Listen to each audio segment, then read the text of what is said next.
Yo, what's up guys? Alf here, and today I'm going to be doing a full in-depth deck breakdown of a deck that I've recently used to get in the top 50 with on the arena ladder. And now before I get into it, there's going to be an MTGAZone link down in the description. If you click on that, it'll have the full deck list there that you can just easily import into arena if you want to try the deck out for yourself. And I'm also working on a text article for MTGAZone about this deck that once it's finished and gone up, I'll leave a link to that down below as well, so you can have a bit of a read. If you want more detail about the deck, I'm going to go in a little bit more depth in that article. So with that all out the way, this is my Is It Collected Conjuring Burn deck in Best of 1 Historic, and this is another deck that is specifically built for Best of 1 and the Best of 1 metagame. So as the name suggests, this is a deck that is built around Collected Conjuring, which is basically a 4-mana sorcery and is the sorcery version of Collected Company. So we pay 4 mana, exile the top 6 cards of our library, and we get to cast 2 sorceries with mana value 3 or less from among them. So, like I said, this deck is built around, is built specifically for Best of 1, and the main reason is Collected Conjuring doesn't really work that well in Best of 3, and the main reason for that is it's quite an awkward card to sideboard with, because in order for Collected Conjuring to work and be effective, you need to be running a pretty high sorcery count in the deck. From my experience, 28 has felt like the good amount, because it is kind of a disaster if you don't hit 2 sorceries off this. And the problem that poses in Best of 3 is when you're sideboarding, there aren't really that many good sideboard sorceries that you would want to run, so you've either got to run just sorceries in the sideboard, which are kind of suboptimal sideboard cards, or you board in non-sorceries, which then reduces the power and consistency of Collected Conjuring and kind of defeats the whole point of playing it in the first place. So until there's a very high density of good sideboard sorceries, I don't think Collected Conjuring is really going to work that effectively in Best of 3. But in Best of 1, we obviously don't have to worry about sideboarding, and we can pretty effectively build a good deck around Collected Conjuring. So this has been one of my favourite cards to both brew with and play with as well. Initially when I was brewing with this card, I went in the Arclight Phoenix direction, because obviously Collected Conjuring is cool with Phoenix, because if we hit 2 sorceries off it, that counts as your 3 spells to bring back the Phoenix. However, the problem I had with the Phoenix versions of this deck is you have to be running a lot of setup cards in order to enable Phoenix, stuff like Faithless Looting, Charter Course and Strategic Planning, which means that a lot of your deck is kind of filler. You spend your mana in the early game just, filtering through cards, and it can result in Collected Conjuring as well. Even if you hit Strategic Planning and Faithless Looting, if you don't actually get any Phoenixes into the graveyard, that doesn't impact the board in any way, so it can kind of feel like a whiff even when you do hit sorceries. And so, in a format as fast as Best of 1 Historic, that'll put you really far behind if you're not actually impacting the board on your turn 4 play. However, with Collected Conjuring in Burn, it works really, really well, because you either hit burn spells which have an immediate impact on the board, both killing creatures and planeswalkers, while also having the option of going direct to the opponent's face, which is obviously how you win playing a burn deck, or you hit cards that help you refuel and find your additional burn spells as well. So Collected Conjuring, I've been testing this in a bunch of different shells, and Burn has just felt like by far and away the best shell to be using it in. So we'll start off by having a look at the burn spells that we can hit off the Conjuring. The 1-drop slot, we've got 4 copies of Pillar of Flame, so this is a 1-mana sorcery that deals 2 to 2 to any target. And that's really important. We want all of our burn spells to be dealing damage to any target. We don't want to be running any conditional burn spells, because you're just limiting the matchups where it's effective. If you're running stuff like Thundering Rebuke that only deals damage to creatures or planeswalkers, if the opponent has a board where they don't have any creatures or planeswalkers on it, that card essentially does nothing, and it can mean that Collected Conjuring can brick even if we hit 2 sorceries. So it's really important for all of our burn spells to be able to deal damage to any target. So if the opponent doesn't have anything that we need to kill, we want to be able to deal direct damage to the opponent. So Pillar of Flame, it's really important to have a 1-mana way to deal 2 at the moment, because there are a bunch of really important turn 1 targets to be able to kill. There's stuff like Land Royals, Dragon's Rage Channeler, Gilded Goose. The 2-drops from auras like Spirit Dancer, SRAM and Light Paws are all really important to kill. And the fact that this exiles is also really important against a lot of creatures that revolve around the graveyard, like Arclight Phoenix as well. So Pillar of Flame is a really important card. There isn't really another good 1-mana burn spell, another good 1-mana sorcery burn spell, but Pillar of Flame is really good for what we want for the 1-mana slot. Then at the 2-mana slot, we've got 4 Royal Eruption and 4 Static Discharge. So Royal Eruption is probably the weakest burn spell in the deck. It is basically just essentially 2 mana, deal 3 to any target. You can kick this and make it deal 5 damage. I've been playing a lot with this deck, and that's only ever come up once. Now, it did end up winning me the game in that scenario, but it was a really weird game where it went on the game went on loads and I ended up flooding out. But for the most part, you're never going to be kicking this. So it's just 2 mana, deal 3 to any target, which is reasonable. And like I said, it's kind of the best option that we have, considering we want all of our burn spells to be able to deal damage to any target. The other 2-drop burn spell we've got is Static Discharge, and this is potentially the best burn spell in the whole deck. It's so strong. So the first one that you cast deals 3 to any target, second one deals 4, third one deals 5, and then the fourth one deals 6. And being able to deal, that much damage off a 2 mana burn spell is really strong, and can effectively close games out just by pointing multiple of these at the opponent's face. Then the 3-drop slot, 4 copies of Igneous Inspiration, which is a really nice card in this deck because deal 3 damage to any target and then learn. The main reason this is never played in best of 3 is because you obviously want to have your sideboard, or you want to have access to actual sideboard cards. The lesson cards and learn cards, especially in historic, just aren't powerful enough. But in best of 1, where we have 3 sideboard slots, Igneous Inspiration is perfect. As you can see, almost all of the sideboard is dedicated to the lesson cards, and I'm going to go through these after I've gone through all the main deck stuff. But Igneous Inspiration is really, really good in the deck at, both dealing damage to something and then making sure that we either have answers to stuff or we don't run out of gas. Now, I will mention it earlier, but the Teachings of the Archaics off Igneous Inspiration is so strong because it allows us to refuel. Like I said, we have so many good ways to refuel in this deck, which is the main difference between this and other burn decks. That we can kind of afford to just start pointing burn spells at the opponent's face earlier in the game because we have Collected Conjuring, Expressive Iteration, Light Up the Stage, and Igneous Inspiration, which can get Teachings of the Archaic. So we can be pretty confident that we're not going to run out of gas, and that's the really big upside of this deck. We can just start pointing burn spells directly at the opponent in the early game, and we're never really going to run out of gas. So yeah, like I said, Igneous Inspiration really strong at giving us access to a flexible sideboard plan, whilst also making sure that we don't run out of gas. And it's perfect to hit off Conjuring as well, because we get such good value, potentially killing a creature and then getting another card out the sideboard as well. And then for Skewer the Critics, so we're never really happy casting this for 3 damage. If we have to, we will, but the main thing we're interested in is the Spectacle cost. Being able to deal 3 damage for 1 mana is so strong in Historic, and it's pretty easy for us to get in with damage in the early game, or earlier in the turn, either attacking with Soulscar Mage or Delver of Secrets, or just dealing damage with another burn spell, and then firing off Skewer the Critics for 1 mana is really strong as well. And then, like I said, the big advantage of this particular build is we have access to really strong ways to refuel in. Expressive Iteration and Light Up the Stage are both really, really strong cards. Iteration is perfect in a burn deck because we can help dig for lands if we need to, but also just helps make sure that we're always stocked up on burn spells so that we can keep dealing direct damage to the opponent. And then similarly, Light Up the Stage, we have a bunch of ways to make sure that we deal damage every turn, either off our creatures or our cheap burn spells, so we're often going to be able to cast this for the Spectacle cost, and again, just make sure that we don't run out of gas and we can keep hitting burn spells to burn the opponent out. Then the non-burn spell threats in the deck, like I said, because of Collected Conjuring, we do want to have a high sorcery count. So in a 20 land deck, which is what we're running, and we're also having to run 28 sorceries we can hit off Conjuring, plus the 4 Conjurings themselves, means we only have access to 8 spare slots that aren't sorceries.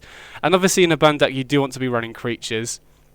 And so the creature suite I've gone for here is Soulscar Mage and Delver of Secrets. Now there are a bunch of really good options you can run for the creatures in a burn deck. I did try out a few 2-drops that were really good. Frenzied Geist Blaster was a good one, and Thermo Alchemist specifically was a really strong card in this deck because especially with Collected Conjuring, you can get 3 Alchemist triggers just off the 1 Conjuring. However, the big problem with running 2-drops in the deck is that it leaves a big gap in the curve. If you take out the creatures here, we only have one drop, and then we've got 3 of each 2-drops and 3 of each 3-drops. So if you start cutting 1-drop creatures to run 2-drops, you've got a big gap at your 1-drop slot on the curve, which in a format as fast as Historic, you don't want to be missing on turn 1. And additionally, in a burn deck specifically, you really want your creatures to be 1-drops if possible, because the great thing about creatures in a burn deck is they're a repeatable source of damage. And so getting it down on turn 1 and then clearing the way for the creatures to attack in by killing the opponent's creatures is the main way that you want to be utilizing them. So ideally in a burn deck, you want your creatures to be 1-drops anyway. So Soulskull Mage and Delver of Secrets were just the best creatures at the 1-drop slot. Soulskull Mage specifically is probably just the best creature in a burn deck in general. Prowess is incredible, especially in conjunction with Collected Conjuring. Collected Conjuring into 2 spells guarantees 3 Prowess triggers. Just make sure that Soulskull Mage is always getting in for a lot of damage when we can clear the way from the opponent's creatures, and the fact that we can convert our burn damage into -1/-1 counters is also really relevant against big creatures as well. Typically burn decks do struggle against big creatures, so Soulskull Mage enabling you to deal with bigger creatures over multiple turns by putting -1/-1 counters on it is really nice. Now typically in this deck, like I said, because we have so many ways to refuel, we can typically ignore big creatures and just start dealing direct damage to the opponent, but if the opponent's running something like an Elder Gargaroth that's going to gain them life, it's really important to have the option of Soulskull Mage enabling us to kill the bigger creatures over multiple turns, which is really nice. And then Delver of Secrets is the other creature that we're running in the deck, and it just feels like the best other 1-drop that we can be running. It works really well with the deck building requirements of Collected Conjuring, because we need 28 sorceries plus the Conjuring themselves is 32 sorceries in the deck, which means that Delver's going to be flipping over 50% of the time in most cases, and being able to flip Delver on turn 2 and just be getting him for 3 damage every turn means that we can present a really fast clock, which is very important, especially against the combo decks in the format as well. So those are the creatures and the instants of sorceries in the main deck. Mana base wise, the only downside of having to run Delver of Secrets is that we do have to run slightly more blue sources. According to Frank Carsten, you need to be running 14 blue sources to guarantee mana on turn 1 as often as possible. But the way the deck's set up anyway, we want to be running these 3 dual lands anyway, which is 12 lands. Since we're running Environmental Sciences in the sideboard, we want to be running at least 1 basic island anyway. So that only means adding 1 extra blue source to the mana base in order to enable Delver of Secrets, which isn't really much of an issue at all.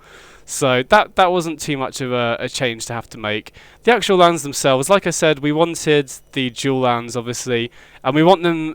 We're not running stuff like Sulphur Falls because we're not running enough basics or mountains or islands to enable that coming into play untapped. And since we want to be curving out, we want to be playing Spybluff Canal as well. So these 3 dual lands are pretty obvious for a burn deck. We obviously want to be running 4 Amulet Ruins as well, because this just provides us extra reach in the late game. If we do run out of burn spells, we can often just use Ramulet Ruins to burn the opponent out. We obviously need 1 of each basic for Environmental Sciences, and it's just nice against random stuff like Field of Ruin and Assassin's Trophy as well. And then the last 2 slots, I've gone for Sokenzan and Otawara. I think these are sort of like auto-includes as your second single-coloured source in the deck, and I prefer these over Den of the Bugbear and Hive of the Eye Tyrant, specifically because we're already running Spybluff Canal, and we do want our lands entering play untapped, even on turn 3 or 4. We want to be able to cast Collected Conjuring on curve, and if you start running stuff like Den of the Bugbear and Hive of the Eye Tyrant, it can lead to awkward situations where you don't have the right mana. I had a few situations when I was running Den of the Bugbear where I was 1 mana short of being able to use all the burn spells in my hand and finish the opponent off. So having access to untapped lands is really nice, and then obviously if we do flood out, we do have access to the channel abilities on these as well. Gigantha as a companion doesn't really synergize well with the deck, but it's essentially a free card and gives us extra insurance against flood, and certain creature decks just really struggle to beat this anyway. A lot of the red aggressive decks can't really attack very well past the 5/5 unless they have Ember Cleave, so having access to Gigantha is basically just free in the deck and will win you a few matches here and there as well. Then onto the sideboard, these are obviously all lesson cards for the Ignis Inspiration. First of all, Mercurial Transformation. So this is here mainly to be able to deal with really big creatures. Specifically something like a Serra's Emissary. Mercurial Transformation allows us to cast Igneous Inspiration to deal 3 to the Serra's Emissary, for example, or whatever the big creature is. Then we can grab Mercurial Transformation and then use it to turn that creature into a 1/1, which will then immediately die because of the 3 damage that we've dealt to it. So Transformation mainly just here for the really big creatures that we can kill, mainly good against Creativity decks or Reanimator. Then Environmental Sciences. 2 big upsides of this card. First of all, to make sure that we're hitting our land drops and hitting the colours that we need as well. It's not unheard of for us to not have access to blue. You know, if we just draw red lands, Environmental Sciences can make sure that we hit our blue lands to be able to cast Iteration and Conjuring, for example. And gaining 2 life off this is really relevant as well, especially against the red decks like Burn or Mono Red Aggro. Gaining a little bit of life is really helpful as well.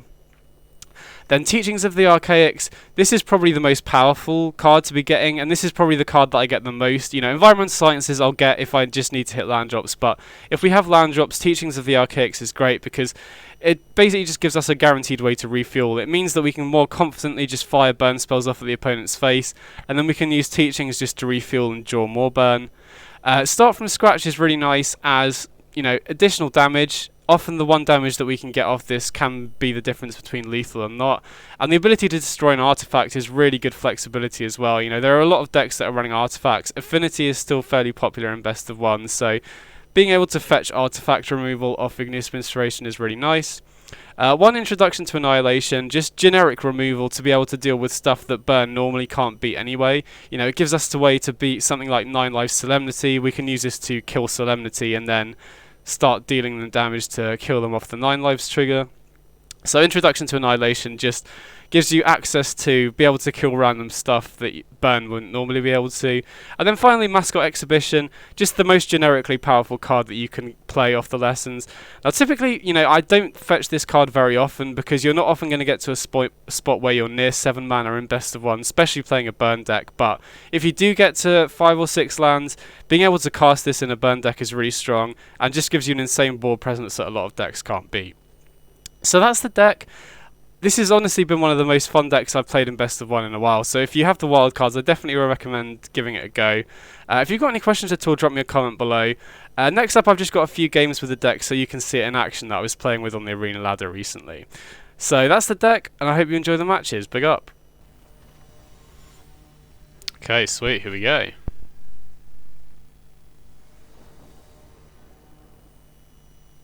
Okay, so going second here, but yeah, this hand looks decent. Delver on turn 1 is always sick. We've got double static discharge and light up the stage to make sure we don't run out of gas as well. Okay, Leyline of the Void. Well, that doesn't bother us at all. Third static discharge is sick, you know, drawing multiples of these is so good. Okay, 2 swamps, so not sure what the opponent's on yet, but we'll see.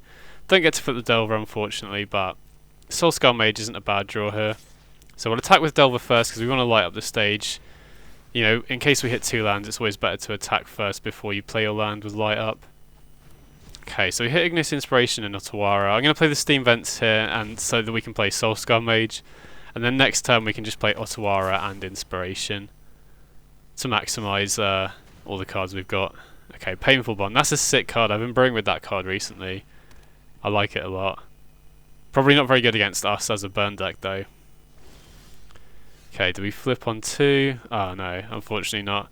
But I mean, drawing more creatures is always decent because we do run a pretty low creature count in this deck, and they do, you know, we can get a bunch of repeatable damage in for free with them. So, okay, so the Infernal Grasp, which again deals 2 damage, so I'm pretty happy about that.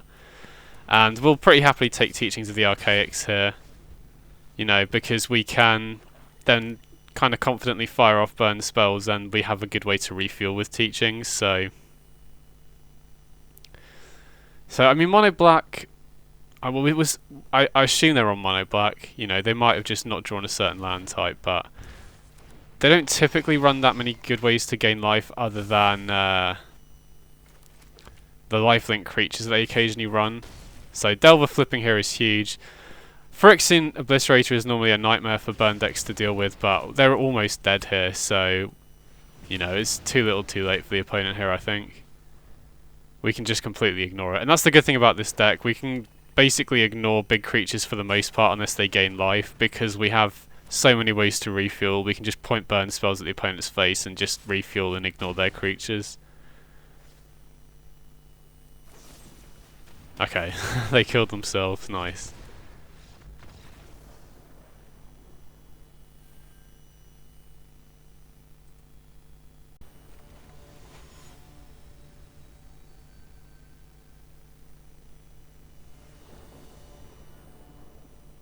Okay, sweet. So on the play, this hand looks decent, you know. Turn 1 Delver is always great. You know, even if we had Delver plus Soulscar Mage, I think Delver would be the priority to get down on turn 1, so... Especially against the Lurrus deck as well, having access to early burn spells is great here, and we have Light Up the Stage to make sure we don't run out of gas, so yeah, this hand's got pretty much everything we want. Get Delver down here on turn 1, so Lurrus, I mean there could be any number of Lurrus decks, could be Auras, could be Food, could be Arcanist. Sweet, so we get the turn 1 flip, that's great. Get him for 3 here. We'll attack before playing our land in case we hit 2 lands off the Light Up the Stage, which we do. Play the Ramunap Ruins, and I don't think it's worth going face here just yet because, you know, the opponent could be playing Auras, in which case we'd want a lot of burn spells. Okay, so they're on Arcanist. Think we probably have to kill Arcanist here, just in case they have Inquisition. You know, we don't want them getting to essentially discard 2 burn spells for free.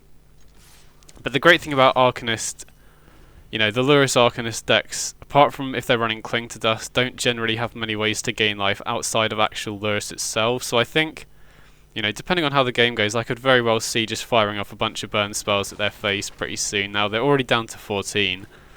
And like I said, they don't really have many good ways to gain life. And they can't stop us drawing burn spells off the top, apart from with, like, Kolaghan's Command, so... okay, Delver's a nice draw here. We'll attack first to see if they have like a Fatal Push or something like that. Or an Unholy Heat. Okay, they don't, which is great. So we'll get the second Delver down here. And then I think, yeah, I'm happy to just start pointing burn spells face here. We don't want to... Like, I don't really care about Arcanist at this point. I feel like they're low enough now where even if they manage to kill both of our Delvers here, we have enough burn that we can just kill them without even needing to connect in combat. And now we're pressuring them on 2 fronts. They kind of have to kill the Delvers here, or we just threaten attacking for lethal.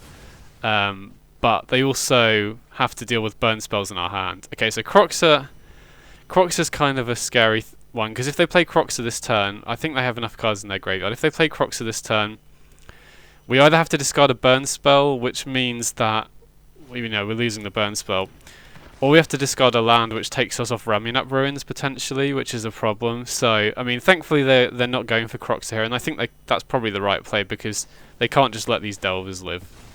But, yeah, I feel pretty good about the position. I think they're trying to fill their graveyards so they get a removal spell for Arcanist here, which they do. They did mill over a Bloodchief's Thirst there, so I assume they'll attack with Arcanist and kill the Insectile Aberration here. But the fact they didn't play Crocs this turn is huge, because we likely get to keep our 5th land to enable Ramunap Ruins and also Roil Eruption. And then I think we're pretty good for top decks here. If we draw our 6th land, that means that we have enough lands to go Ramunap Ruins activation into Ramunap Ruins activation. And if we draw another burn spell, we just win here anyway. So, okay, unfortunately we didn't flip the Delver, but we still get to Roil Eruption here. We get to play the Delver. And now our draws next turn are pretty good either way. They kind of have to deal with the Delvers here, because if either of them flips, we win. If we draw a land, we can go activate Ramunap Ruins one turn, activate the second Ramunap Ruins the following turn, and if we draw a burn spell, we win. So I think as long as we don't draw another creature here, we should be good to win, hopefully. And that's assuming they have ways to kill both these Delvers anyway. So yeah, I'm feeling pretty good about this spot. I assume they probably don't have a removal spell yet, or they would just fire it off straight away. You know, it would be a pretty obvious play to just go Fatal Push one Delver, attack, and then kill the other one.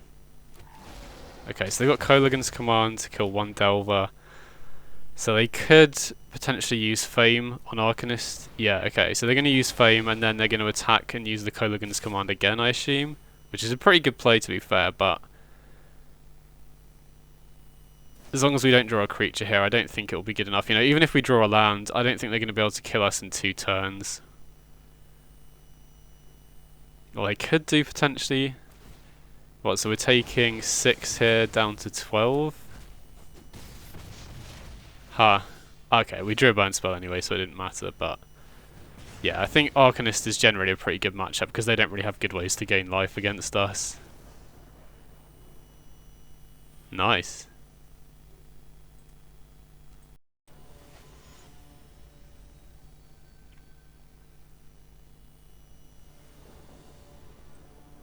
Okay, sweet. going first. And yeah, this hand looks decent. Turn 1 Soulscar Mage. Got some burn spells, got to light up the stage to hopefully get us to our 4th land so we can cast the Conjuring. So yeah, this looks decent. And I think having interaction early on is really important, especially in best of 1. There are certain decks that just require you to be able to kill stuff on site, like auras and elves, for example. So let's see what the opponent's on here. Okay, Den of the Bugbear. So I think we'll just attack first, and you know, the risk of going light up the stage on turn 2 here is that we can hit Collected Conjuring, which we won't be able to cast, but I think it's worth it. Otherwise we're not really doing much, and you know, while we can get in for damage, we might as well use light up the stage now, because against the red deck it's very possible they'll play a bigger creature that Soulscar Mage might not be able to attack past. So opponent goes Burning Tree, thankfully no Bone Crusher, and into Robber of the Rich. So I think here we'll probably just static discharge the Robber of the Rich, and then attack with the Soulscar Mage. I assume they won't block, and then we've got to decide whether we want to... I mean, we could attack first and then go for Skewer while we have Spectacle. But I think we're probably better off using Pillar of Flame here, just because going into turn 3 against mono red, they're much more likely to have a creature here that has 3 toughness. Yeah, exactly, like Anax. Or I was thinking maybe Frostodon. So Inspiration is a nice draw here, because we'd much rather use that for 3 mana than Skewer. So here, I think Environmental Science is probably the pick. We get to gain life, and it guarantees that we hit our 4th land for Conjuring. They get a 1-1, we'll just attack past it because it can't block. And then next turn we can, you know, the good thing about this deck right now is people don't really know about it, so we can often get away with free attacks with Soulscar Mage because they assume we're running instants. Okay, so what do? I think we're going to lead on Environmental Sciences here. We want to hit this 4th land for Collected Conjuring next turn. We can grab the mountain, and then we can... I think we'll attack first, and then I'll skewer the Robber of the Rich, because I want to keep them off Embercleave. You know, there is something to be said about just pointing these burn spells directly at the face for both of them, but I want to keep them off Embercleave. That is a possible way we can lose. And since we have double Conjuring here, I'm happy just firing off that second Skewer at face now. It puts them down to 9, and, you know, double Collected Conjuring. Typically we're going to hit 6 damage off Collected Conjuring if we hit 2 burn spells, or some way to dig for them, so we should win here, I imagine. We'll fire off the Conjuring and see what we hit. Okay, nice. So we hit Royal Eruption and 2 ways to refuel, so we'll definitely kill the Karizev here. And just trying to think which is the best out of these two. Probably, I mean, Iteration's better if we're digging for a land. Light Up the Stage is better if we don't hit lands. But, I mean, honestly, I don't think it really matters here, because we're going to be dealing 4 with the Soulscar Mage, which will put them down to 5. And we've already got over 5 damage in hand, but might as well put the extra Conjuring into hand. We get to kill the Karizev, we can play the Spy Bluff Canal as well. Like I said, we put them down to 5, and typically mono red doesn't have any ways to gain life, so I'm pretty sure next time we can just Royal Eruption plus Skewer for the win here. See if the opponent has anything that can get them out of this situation. I assume they can't deal 12 damage this turn. They don't really have any ways to gain life as far as I'm aware, so attack with the Robber, hit a Delver. So play Delver. They're going to play Light Up as well. Yeah. And then, yeah, so we just win next turn with the burn spells. Now, we could go for Collected Conjuring, but there's a chance that we either don't hit 2 burn spells, or we just hit, like, 2 Light Up the Stages or something, which might not win. So we'll just go for the burn spells, and nice, we got there.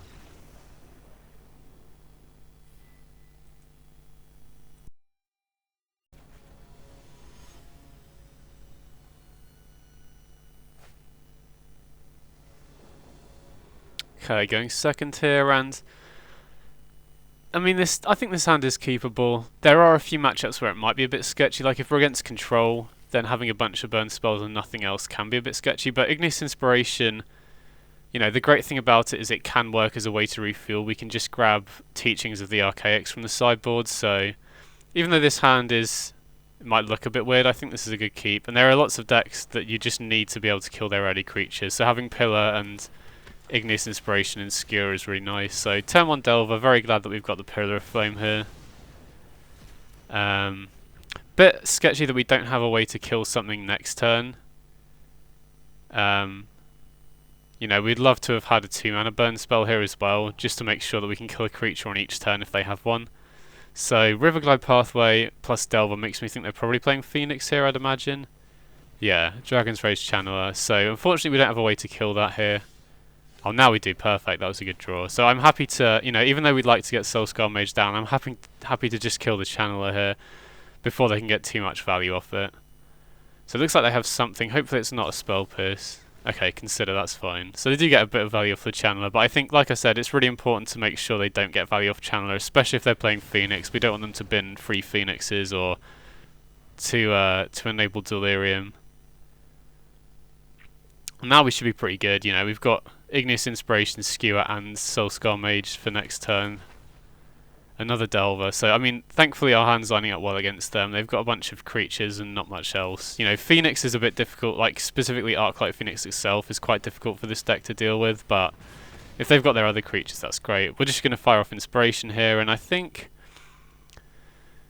I mean, if we didn't have Iteration, I'd definitely go for Environmental Sciences, no question here. I'm debating between whether we want Teachings of the Archaics or Environmental Sciences here. You know, Sciences is nice because it gains us a bit of life as well, but Teachings of the Archaics is just generically good. You know, and it also means that we can fire off a bunch of stuff in our hand. And, you know, against...